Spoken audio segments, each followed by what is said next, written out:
I'd like to firstly thank Dimitri for inviting me to participate in this event, and I apologize that I'm unable to attend in person.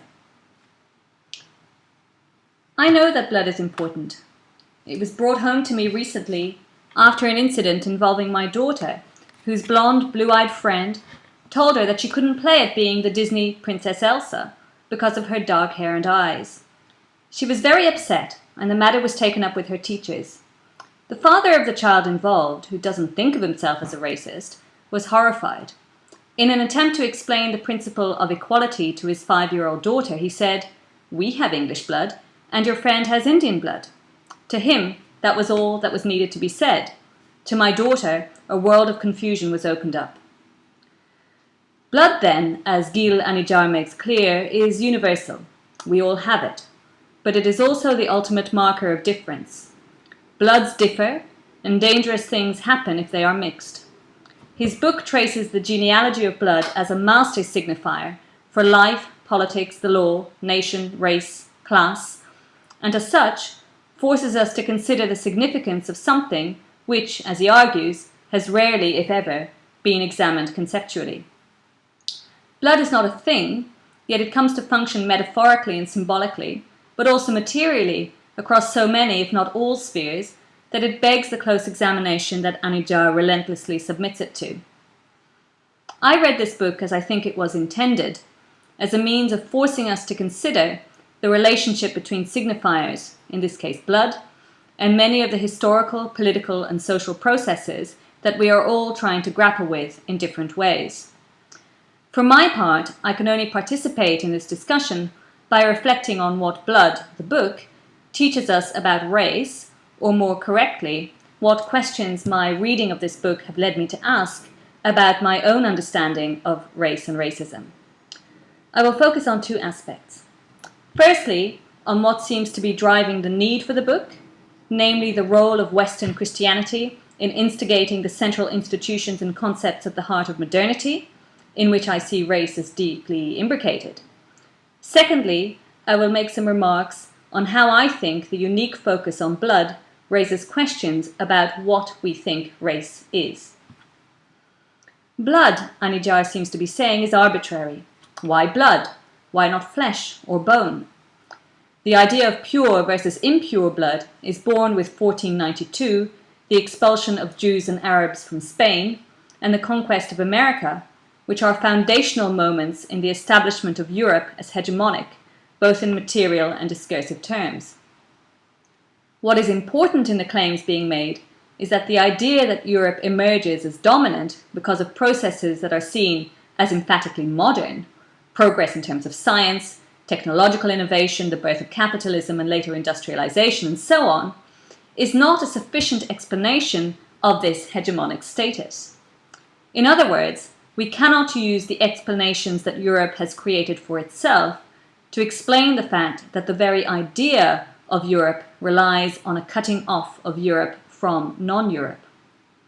In order to exist and to grow, spreading across the globe and into the minds of people the world over, Europe needed to institute the idea of itself as uniquely, fundamentally, and intrinsically different to non-Europe.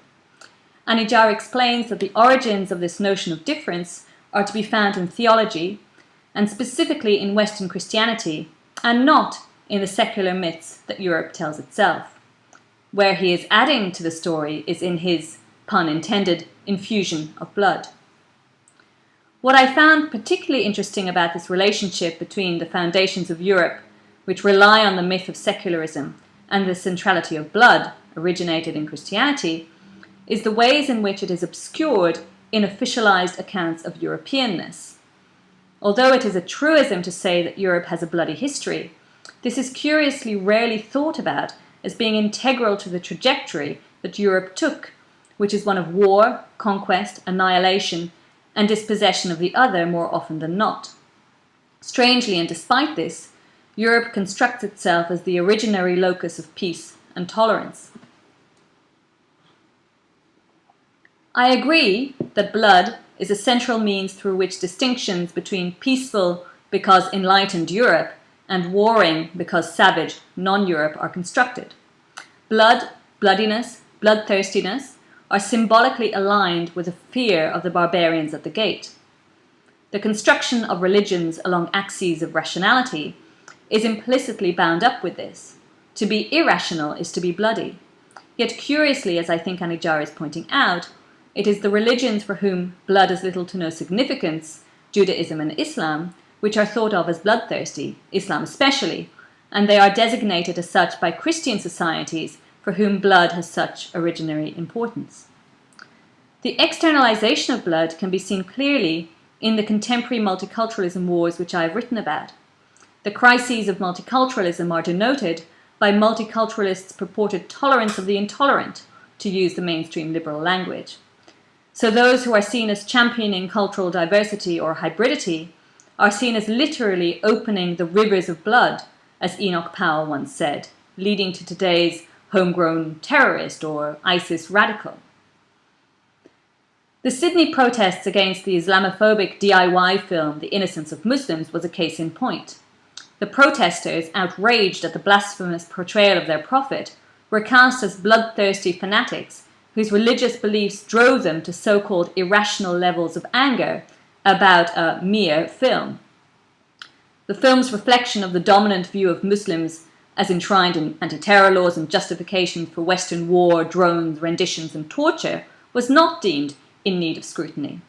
This is because, as I read Anidjar as showing, bloodiness, while foundational to Western modernity, has become exclusively attached to the attitudes and behaviour of the other, the non-European.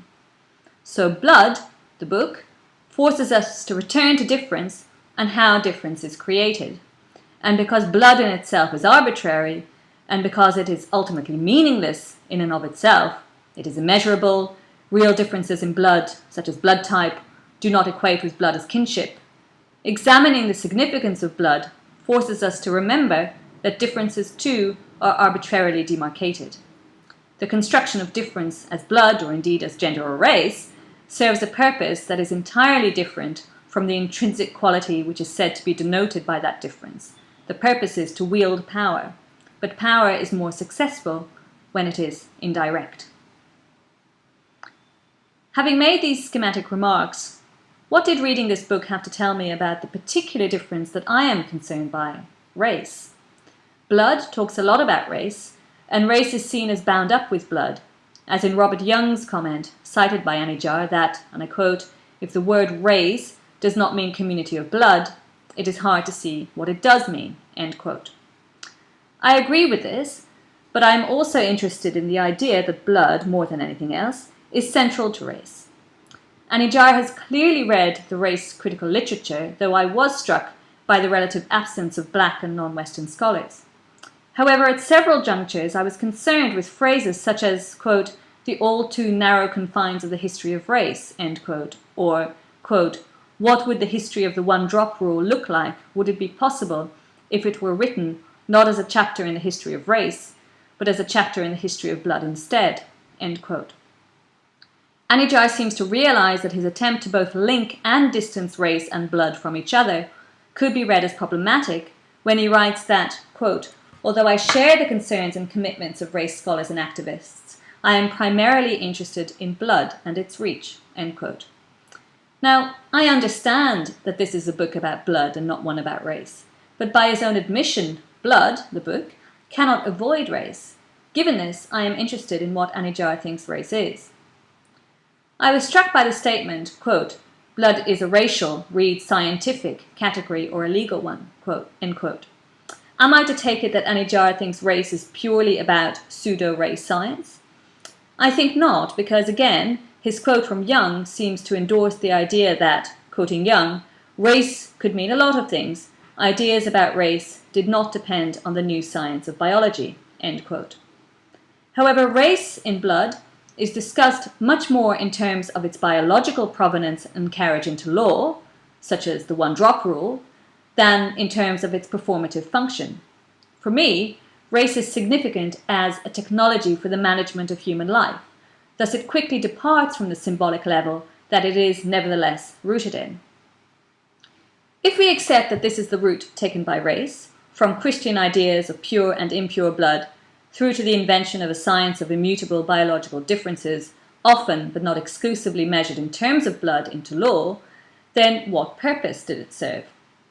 Now, maybe this seems obvious to Anidjar and other readers, but for me, although Anne Stoler and Saidiya Hartman were briefly cited in relation to colonialism and slavery respectively, the reason behind the apparent need for racial theory, if it is indeed so fundamental for an understanding of blood, seemed to be, for the most part, missing.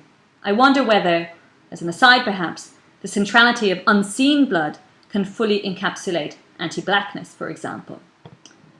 Perhaps this is the case because blood is only part of the race story.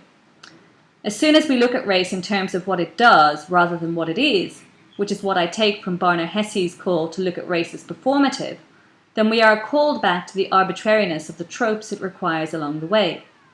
What seems most evident, as Sarah Ahmed knows, is that race is a scavenger. It picks up and discards its meanings and explanations.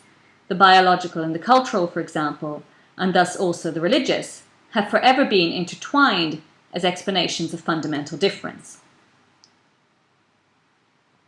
Differences of blood, once undone, shown to be arbitrary or fictitious, do not seem sufficient to stop race. This is not only because, as Anidjar argues, the power of blood as a symbol persists beyond its undoing, but also because race relies on so much more than blood.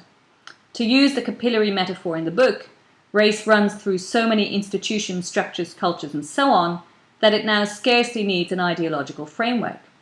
In fact, it is entirely possible to have race do its work in the absence of any theory or ideology of race. Or put another way, I can be utterly opposed to deaths in police custody while doubting whether I should send my child to the public school in the Aboriginal neighbourhood. I propose that the race idea, which invokes theories of genetic inherency as legitimatory props in situations of domination, predicated on either the annihilation of the population conjured as racially other or inferior, or the extraction of their servitude, or later their labour, becomes dislodged from discussions of blood, or indeed skin, or hair, or bone, to evoke Du Bois. It pertains even when those differences are actively denied as significant. In other words, race isn't alien to democracy, which is what the image I have used in this presentation means. It doesn't matter that we know that our blood is all the same. That argument has never worked. Race as ordering, as management, sedimentation, sifting, as correction and disciplining, as empowering some while causing others to buckle under that power, has always relied on a plurality of processes. Moreover, race as a logic that gathers a suite of rationales in its armory persists precisely because so much has been invested in dismissing it as unreasonable. This is why Jared Sexton, following Albert Memmi, rightly points to the problem of attempting to unveil what he calls racism's secure foundation. While racism is, quoting Sexton, incoherent or unjustified, this does not mean that it is not, quote, systemic, structuring and governing for the whole racist complex, end quote. In other words, it is not by treating racism as irrational that very irrationality dissipates. Rather, as Sexton so presciently remarks, quote, racism does its most essential work in the shadow of the very attempt to explain it, end quote. We can see this most clearly in the workings of the anti-racist, racist states that most of us inhabit. So, all this leads me back to my question, what for Anidjar is race?